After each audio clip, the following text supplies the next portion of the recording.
मेरा नाम रश्मि है। मैं 35 साल की हो चुकी थी। मेरा रंग बहुत सांवला था। मैं इतनी ज्यादा काली थी कि मेरा रिश्ता नहीं हो पा रहा था। जो भी मुझे देखने आता, मुझे देखते ही रिजेक्ट कर दिया करता था। मेरी इस परेशानी से मेरे पेरेंट्स भी बहुत परेशान हो गए थे। मेरे माता पिता चाहते थे कि वो मेरे लिए कोई कुंवारा लड़का देखे, लेकिन मेरा रंग रूप देखते हुए मेरे लिए 4-5 बच्चों के बाप का रिश्ता आता, या फिर किसी तलाकशुदा इंसान का रिश्ता आता, या फिर किसी बूढ़े आदमी का रिश्ता आता। ऐसे इंसान से मेरे माता पिता मेरी शादी नहीं करवाना चाहते थे। उनका कहना था कि बेटी हमारे लिए बोझ नहीं है, उसके लिए जब कोई अच्छा रिश्ता मुनासिब होगा तब हम अपनी बेटी की शादी कर देंगे। लेकिन इधर मेरी उम्र निकलती ही चली जा रही थी और मेरे चेहरे से मेरी उम्र साफ पता चलने लगी थी।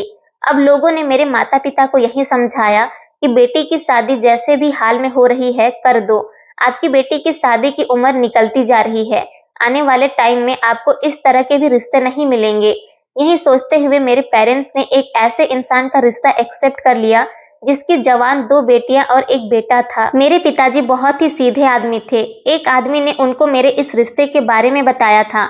अब मेरे पेरेंट्स को यही फिक्र लगी रहती थी कि कहीं आने वाले टाइम में हमारी बेटी के लिए और भी ज्यादा बुरे रिश्ते ना आने लगे। जिसने मेरा रिश्ता बताया था वो मेरे पिताजी का कोई जानने वाला था। उसने लड़के की फोटो मेरे पिताजी को दिखाई तो मेरे पिताजी ने देखते ही उस लड़के को पसंद कर लिया था, क्योंकि लड़का देखने में गोरा चिट्टा और स्मार्ट था और उसे देखकर कहीं से भी ऐसा नहीं लग रहा था कि वो 3 जवान बच्चों का बाप है। फिलहाल मेरे पिताजी ने हमारी तरफ से तो रिश्ते के लिए हाँ कर दी थी।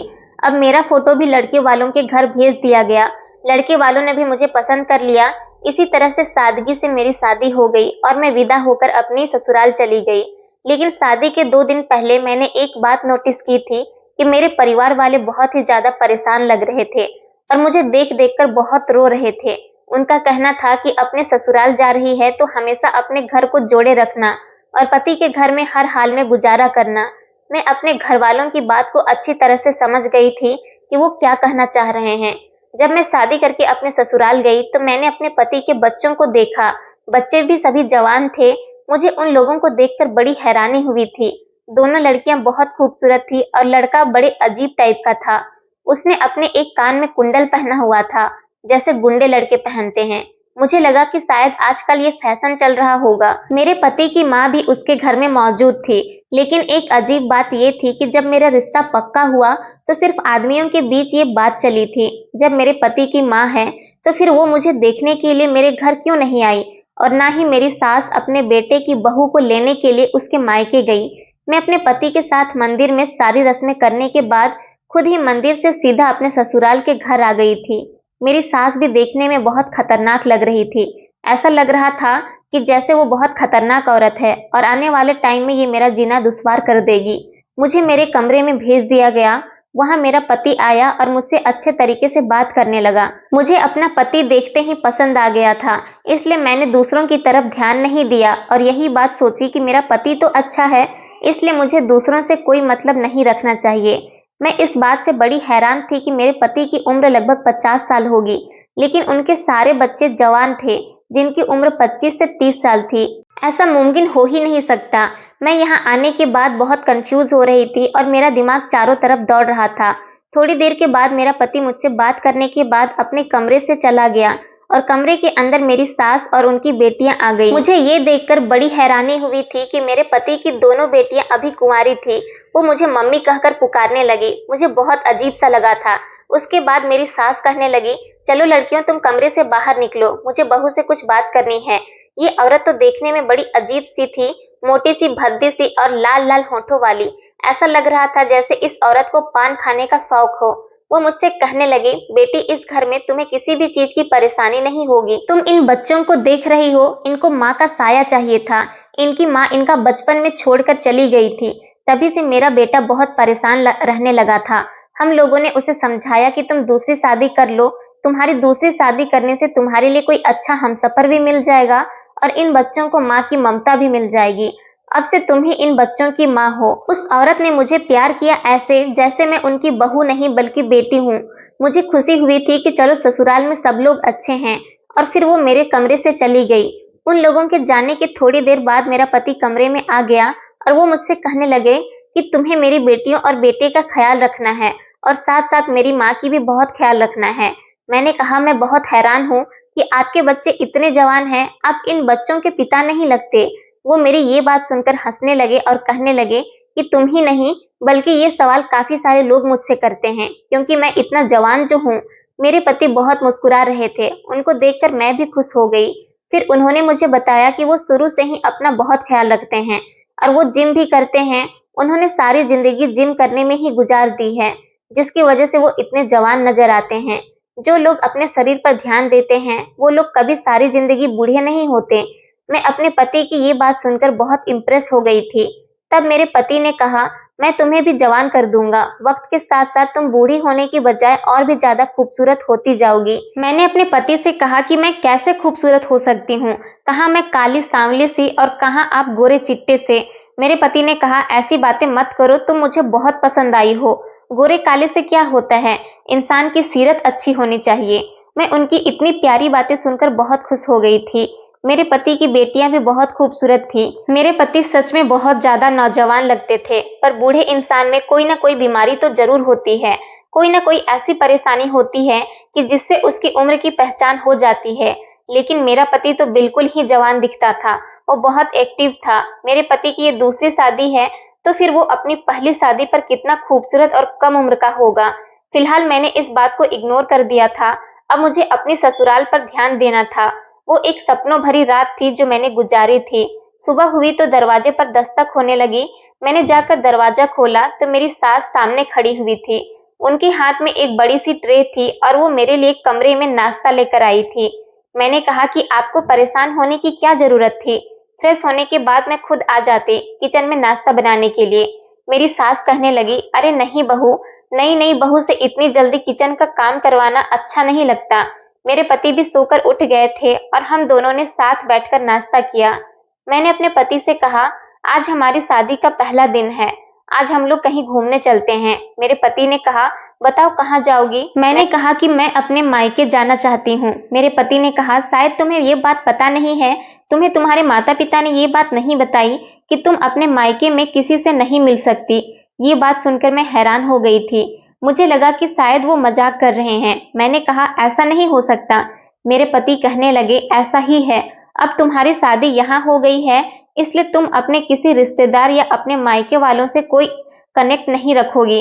अब मैं समझ गई थी, ये वही वजह थी जो कि मेरे घर के सारे लोग शादी से कुछ दिन पहले बहुत परेशान नजर आ रहे थे और मुझे देख देख कर बहुत रो रहे थे। मेरी विदाई पर भी मेरा पूरा परिवार बहुत रो रहा था और तभी वो बातों बातों में मुझे ये बताने की कोशिश कर रहे थे कि अब हमारे तुम्हारे साथ सारे रिश्ते खत्म हो गए हैं। मेरी ये समझ में नहीं आ रहा था कि क्या ऐसा करने की ये शर्त मेरे माता पिता की थी या फिर मेरे अपने पति की। जब मैंने अपने पति से ये सवाल किया तो उन्होंने कहा कि मैंने इसी शर्त पर तुमसे शादी की है, क्योंकि तुम्हारी कहीं शादी नहीं हो रही थी और तुम्हारे घर वालों ने आसानी से खुशी खुशी मेरी ये शर्त एक्सेप्ट भी कर ली थी। ये बात सुनकर मेरे दिल को बहुत ठेस पहुंची थी। लेकिन फिर थोड़ी देर के बाद मेरे पति के मोबाइल पर किसी की कॉल आने लगी। वो किसी से फोन पर बात करते हुए कह रहे थे कि रिश्ता तय होने पर हमारी ये शर्त पहले से ही पक्की हो गई थी। मेरे पति फोन पर बहुत बहस कर रहे थे। मैं समझ गई थी कि ये कॉल जरूर मेरे घर से ही आई होगी। मैं अपने पति के आगे खड़ी हो गई और कहने लगी कि प्लीज एक बार मेरी बात करवा दो। मेरे पति ने मेरी तरफ देखते हुए कॉल पर कहा कि आज के बाद मेरे मोबाइल पर किसी की कॉल नहीं आनी चाहिए। अगर फोन किया तो आपकी बेटी को तलाक देकर आपके घर भेज दूंगा। ये कहकर उन्होंने कॉल काट दी। मैंने कहा, आपने ऐसा क्यों किया? मैं मिलने नहीं जा सकती पर एक बार फोन पर बात तो कर सकती थी। मेरे पति ने कहा, तुम्हारे घर वाले भी मुझसे यही बात कह रहे थे, लेकिन हमारी शर्त ये थी कि शादी के बाद तुम अपने घर वालों से या अपने किसी रिश्तेदार से भी किसी तरह का कोई कांटेक्ट नहीं रखोगी। फिर अब तुम्हारे माता पिता इस बात को भूल कैसे गए? उन्होंने अब मेरे इनकार करने पर कोई ऐतराज नहीं होना चाहिए। अगर वो लोग अपनी बेटी को खुश देखना चाहते हैं तो फिर खामोश रहें और तुमसे बात करने की कोई कोशिश ना करें। यही उनके लिए बेहतर होगा। अपने पति का ऐसा रूप देखकर मैं बहुत डर गई थी। मेरे पति ने कहा, इस घर में मेरी माँ है, मेरी बेटियां हैं और एक मेरा बेटा है। तुम उन सबके साथ रहो और उनका ख्याल रखो, यही तुम्हारा कर्तव्य है। मैंने कहा, जो पत्नी का फर्ज होता है मैं वो सब कुछ करके दिखाऊंगी, लेकिन एक बेटी को अपने माता पिता से अलग ही लगाव होता है, कोई उनकी जगह नहीं ले सकता। आप प्लीज एक बार मेरे माता पिता से मेरी फोन पर बात करवा दो। मैं आपका ये एहसान कभी जिंदगी भर नहीं भूलूंगी और आज के बाद कभी उनसे बात करने की जिद भी नहीं करूंगी। आपने उनसे इस तरह से बात की, उन लोगों को कितना बुरा लगा होगा। मेरे पति ने मेरी कोई बात नहीं सुनी और मैं रोती हुई खामोशी से कमरे के अंदर आ गई। रो रो कर मेरा बुरा हाल हो गया था। पहले ही दिन मेरे साथ ऐसा किया गया तो आगे मेरे साथ ये लोग क्या करेंगे। फिर थोड़ी देर के बाद मेरा पति कुछ सोचता समझता हुआ कमरे के अंदर आया और मुझे चुप करवाने लगा। कहने लगा, तुम परेशान मत हो, मैं तुम्हारे पेरेंट्स से तुम्हारी बात करवा दूंगा, बल्कि तुम्हारी मुलाकात करवा दूंगा, लेकिन अभी नहीं, सही समय आने पर। जब सही समय आ जाएगा तो मैं तुम्हें उनसे मिलवाने के लिए ले जाऊंगा। मैंने अपने पति से कहा, लेकिन ऐसा कब होगा? तो उन्होंने कहा, मैंने कहा ना कि जब सही समय होगा तो मैं तुम्हें खुद लेकर चला जाऊंगा। बस तुम मेरे परिवार के सदस्यों का ख्याल रखा करो। मुझे किसी काम से बाहर जाना है, बहुत जरूरी काम है। मेरे पति ये कहकर घर से चले गए थे और मेरी सास मेरे पास आकर बैठ गई थी, जैसे वो मुझसे कुछ बातें करने के लिए मेरे पास बैठना चाह रही हो। मेरी सास ने मुझे बातें करने में बिजी कर लिया। फिर कुछ देर के बाद वो मेरे पति की बड़ी बेटी से कहने लगी, जाओ, तुम्हारी मम्मी ने रो रो कर अपना बुरा हाल कर लिया है, इसके सर में दर्द हो गया होगा, इसके लिए एक कप चाय बना दो। मेरे पति की बड़ी बेटी किचन में चाय बनाने के लिए चली गई थी। उसके पीछे दूसरी बेटी भी चली गई थी। मैंने बहुत मना भी किया था कि अभी मैंने नाश्ता किया है, अभी मेरा चाय पीने का मूड नहीं है, लेकिन उन्होंने जबरदस्ती मेरे लिए चाय बनवा ली और वो चाय का कप मुझे देकर कहने लगी, लो ये चाय पी लो। मैं उनसे बहुत मना कर रही थी क्योंकि मेरा कुछ खाने पीने को मन नहीं कर रहा था, तो फिर मैं बेवजह चाय क्यों पीऊं। फिर मैंने सोचा कि आज मेरा ससुराल में पहला दिन है, मैं नहीं चाहती कि मेरे ससुराल वाले पहले ही दिन मुझसे नाराज हो जाएं, इसलिए उनके ज्यादा जिद करने की खातिर मैंने चाय का कप अपने हाथ में ले लिया था। लेकिन जैसे ही मैंने चाय के कप से अपने होंठ लगाए, मुझे चाय के अंदर से कड़वी कड़वी सी बदबू आने लगी। ऐसा लगा जैसे वो खराब दूध से बनी हुई चाय हो। मैंने कहा, चाय के अंदर ये कैसी अजीब सी बदबू आ रही है? तो मेरी सास कहने लगी, नहीं बेटी, हम तुम्हें खराब दूध की चाय कैसे पिला सकते हैं? हो सकता है शायद फ्रिज में दूध किसी ने खुला छोड़ दिया हो और दूध के अंदर फ्रिज के किसी खाने पीने की चीज की बदबू बैठ गई हो।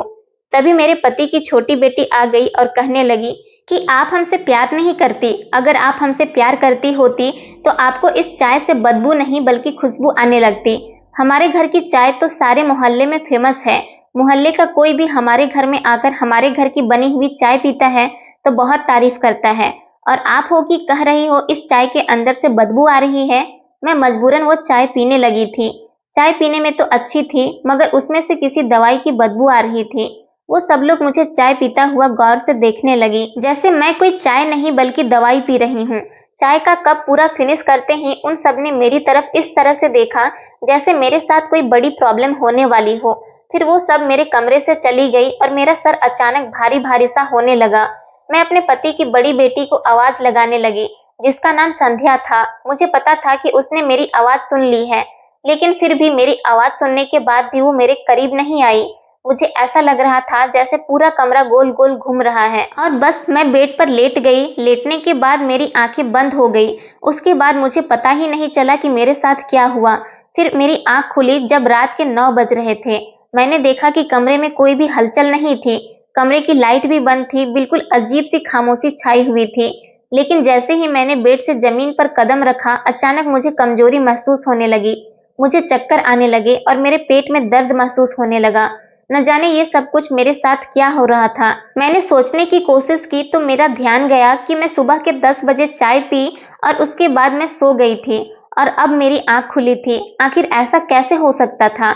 मैं इतनी देर तक कैसे सो सकती थी? इसका मतलब ये था कि मैं आज अपने ससुराल का पहला दिन सोते सोते ही गुजार दिया था। मैं अपने कमरे से बाहर निकली तो पूरे घर की लाइट बंद थी।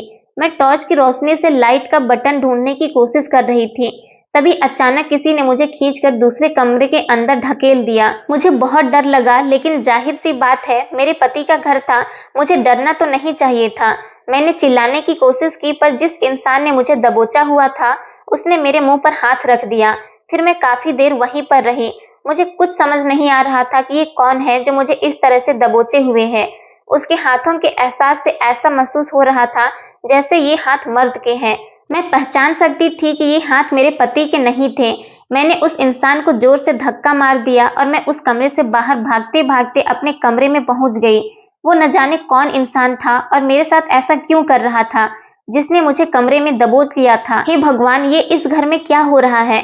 ये घर मेरी सोच से भी ज्यादा बड़ा था और ये एक हवेली की तरह बना हुआ घर था। अभी मैं नई नई थी और अपने कमरे के अलावा मैंने अपने ससुराल के घर को ठीक से देखा भी नहीं था। मुझे तो अब इस घर में डर लगने लगा था। मैं पहचानते हुए अपने कमरे में तो आ गई थी, क्योंकि मुझे अपने कमरे की अच्छी तरह से पहचान हो गई थी और मुझे किचन का रास्ता भी मालूम था और किचन के बारे में पता था कि कौन सा किचन है। टॉयलेट बाथरूम मेरे कमरे में ही अटैच था। मैं बैठकर गहरी गहरी सांसें ले रही थी, तभी अचानक कमरे के अंदर किसी के आने की आहट हुई।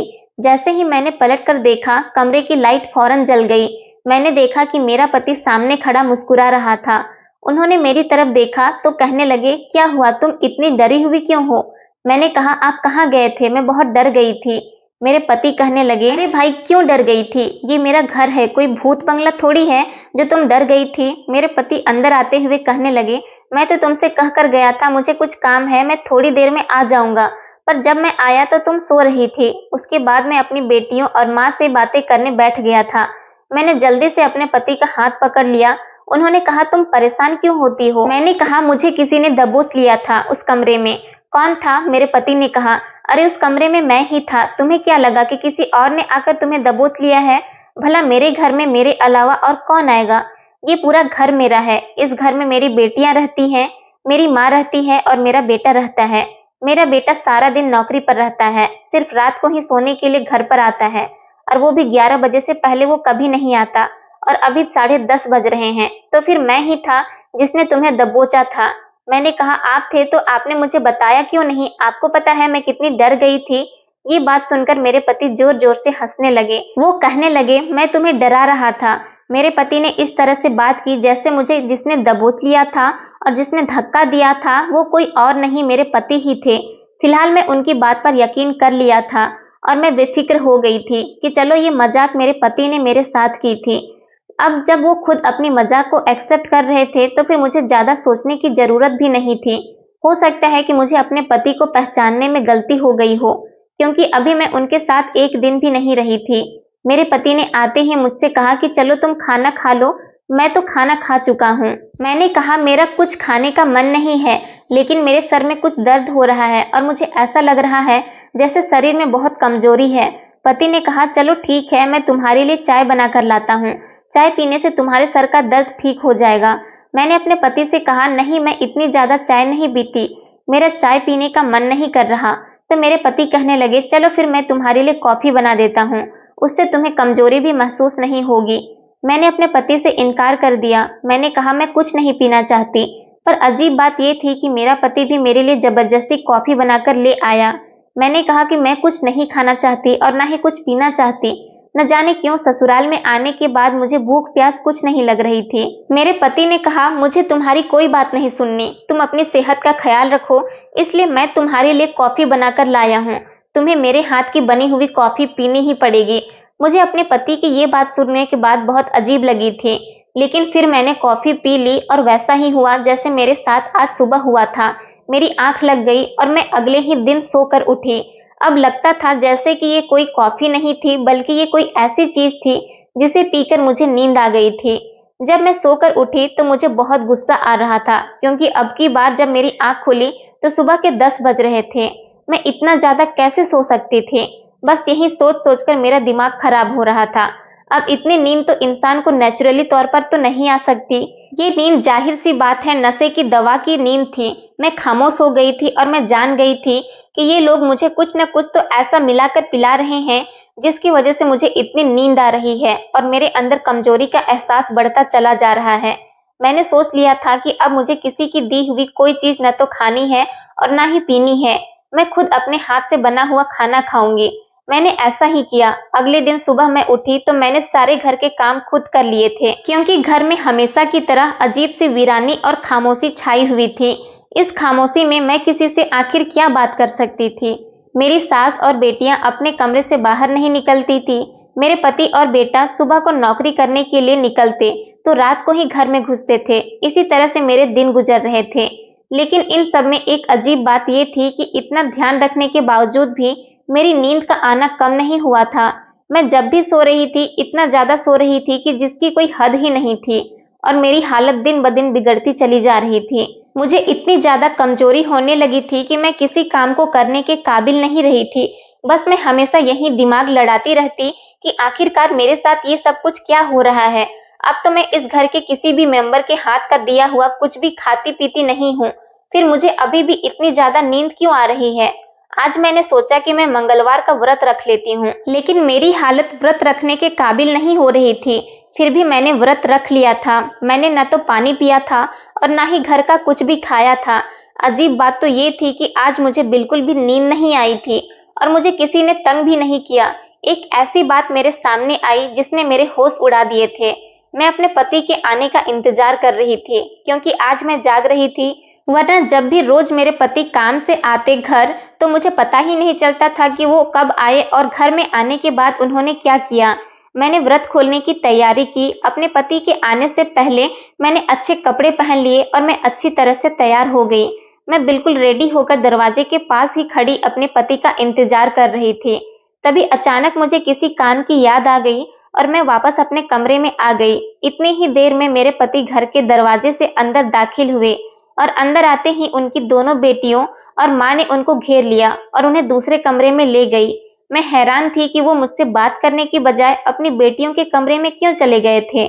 मैं उनकी बेटियों के कमरे के दरवाजे के पास जाकर खड़ी हो गई। कमरे के अंदर मेरे पति अपनी बेटियों और माँ के साथ मौजूद थे। मैंने दरवाजे को जोर जोर से बजाना शुरू कर दिया था, पर दरवाजा नहीं खुला।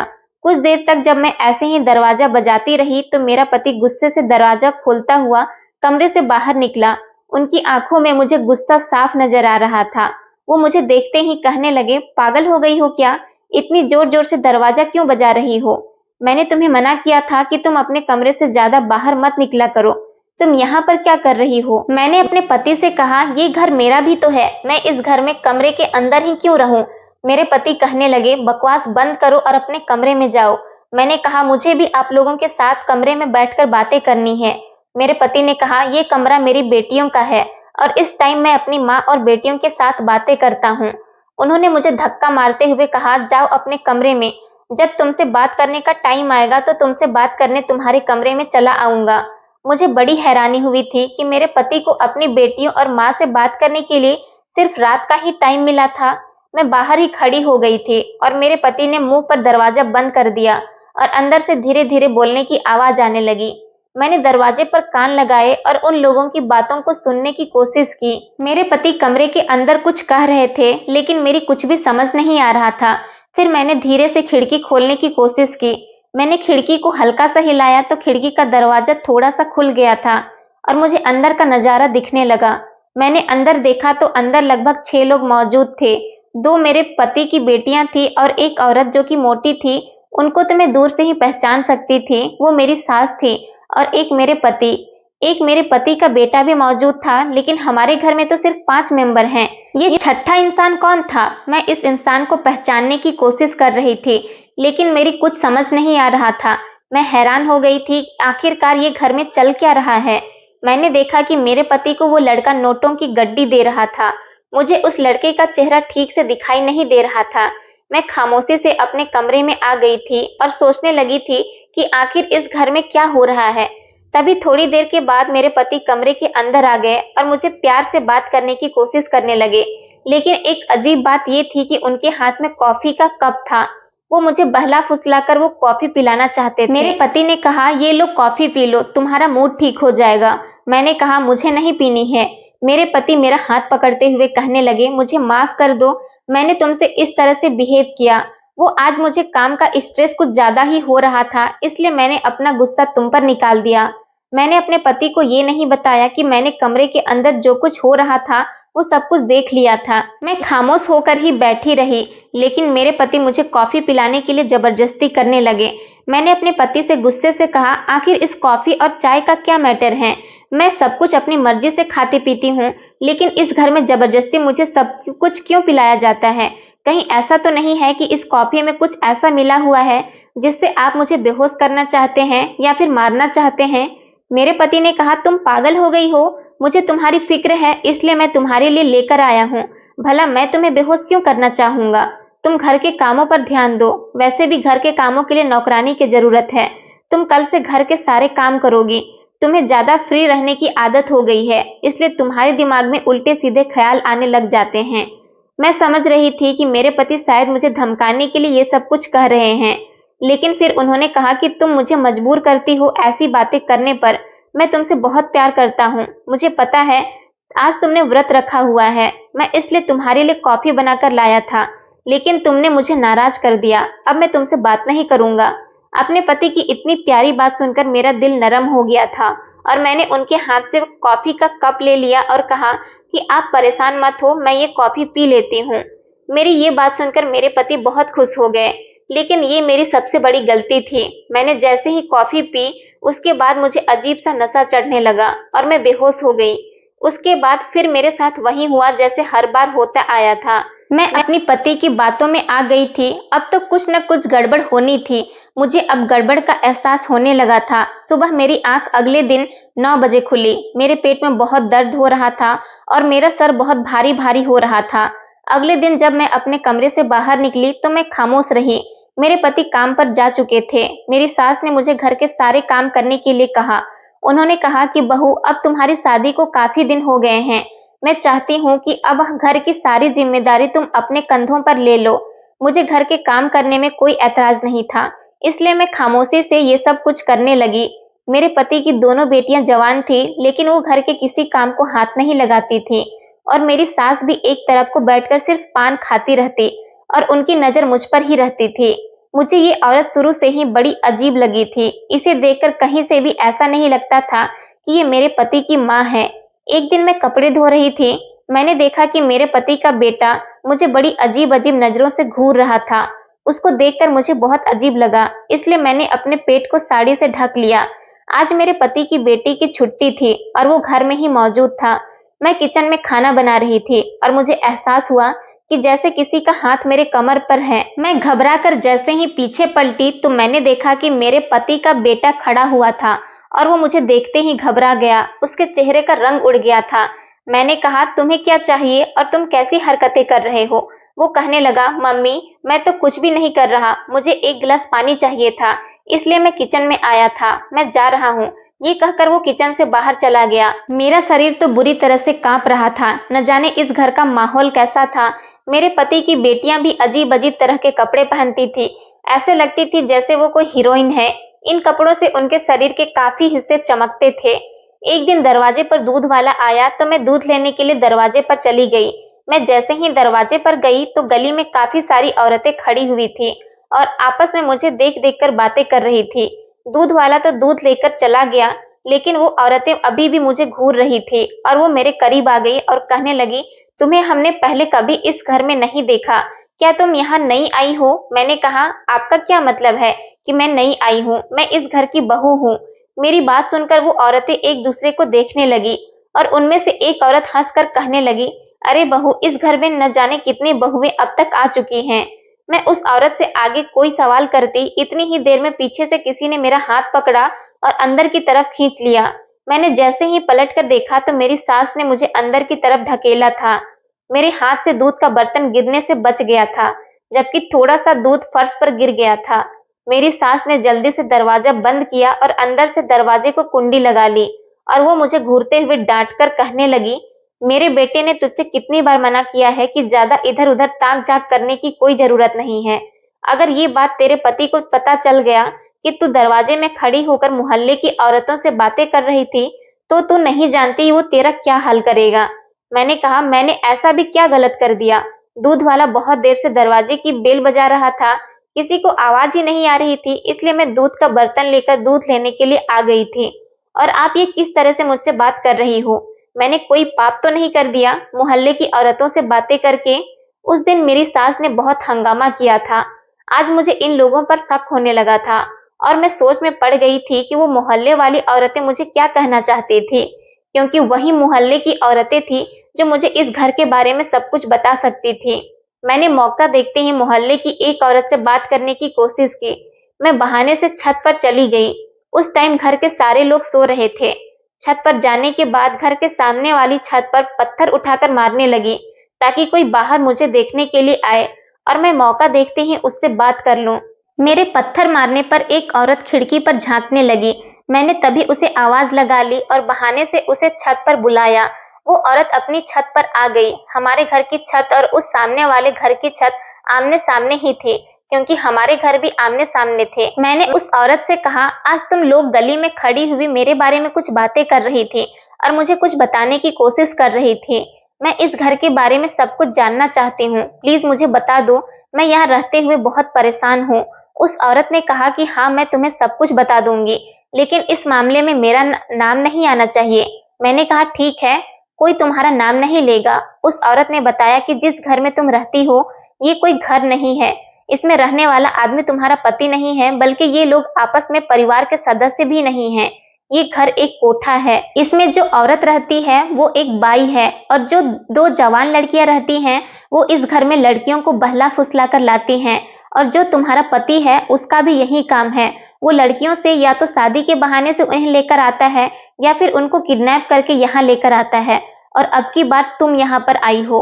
हम कई बार इन लोगों के खिलाफ केस कर चुके हैं, लेकिन ये लोग हर बार पुलिस को ज्यादा पैसे देकर भगा देते हैं और मोहल्ले में रहने वाले लोगों को किसी न किसी बात पर तंग करते हैं। मैंने कहा, इस घर में जो लड़का रहता है वो कौन है? उस औरत ने बताया कि इस घर में जो लड़का रहता है वो तुम्हारे पति का बेटा नहीं, बल्कि वो बाई का बेटा है।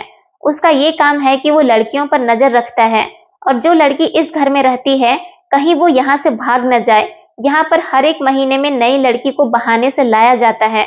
मैंने कहा, अच्छा, यहाँ पर इन लड़कियों को लाने के बाद उनके साथ क्या किया जाता है? तो उस औरत ने बताया कि तुम बिल्कुल पागल हो, तुम्हें नहीं पता कि तुम्हारे साथ क्या हो रहा है? मैंने कहा, मुझे नहीं पता। उसने कहा कि यहाँ पर जो भी लड़की आती है उसके शरीर को बेचा जाता है। ये सुनकर तो मेरे पैरों तले से जमीन निकल गई थी। और उस औरत ने बताया कि ये लोग बहुत खतरनाक लोग हैं। ये लोगों के सामने सीधे बनते हैं, लेकिन उनकी हकीकत हम लोग जान चुके हैं, क्योंकि इस मोहल्ले में रहते हैं। यहाँ जो लड़की आती है उसे किसी न किसी तरीके से बेहोश कर दिया जाता है और रात को उसकी कीमत लगा दी जाती है। वो लड़की जब तक बेहोश रहती है उसे कुछ पता ही नहीं चलता कि उसके साथ रात भर किसी दरिंदे ने उसके इज्जत के साथ खेला है। मेरे तो पसीने छूटने लगे थे। आखिर ये औरत ये सब कुछ क्या कह रही थी? ये औरत सारी बातें सच कह रही थी। उसने मुझसे कहा था कि तुम भोली लगती हो, इसलिए तुमसे कह रही हूँ, जितनी जल्दी हो सके यहाँ से मौका देखकर भाग जाओ, वरना ये लोग तुम्हें कहीं का नहीं छोड़ेंगे। मेरी इज्जत भी न जाने कितने मर्दों के बीच तार तार हो चुकी थी। ये मेरा कोई ससुराल नहीं था, बल्कि ये एक गैंग के लोग थे जो कि लड़कियों को बेवकूफ बनाकर उनकी कीमत लगा रहे थे और इस तरीके से अपना धंधा चला रहे थे। वो औरत मुझसे कुछ देर बात करने के बाद अपने घर में चली गई थी और मैं सोचती रह गई थी कि मैं क्या करूं। मैंने ठान लिया था कि मैं अब ये सब कुछ नहीं सह सकती। मैं अपने कमरे में चली गई और जाने के बाद मैंने अपने पति का फोन चुपचाप उठाया और पुलिस को कॉल लगा दी। पुलिस को मैंने अपनी सारी सच्चाई बता दी। मुझे पता था कि मेरे साथ इतने दिनों से ये सब कुछ जो हो रहा है, उस हिसाब से ये लोग अगले दिन भी मेरे साथ वही सब कुछ करेंगे।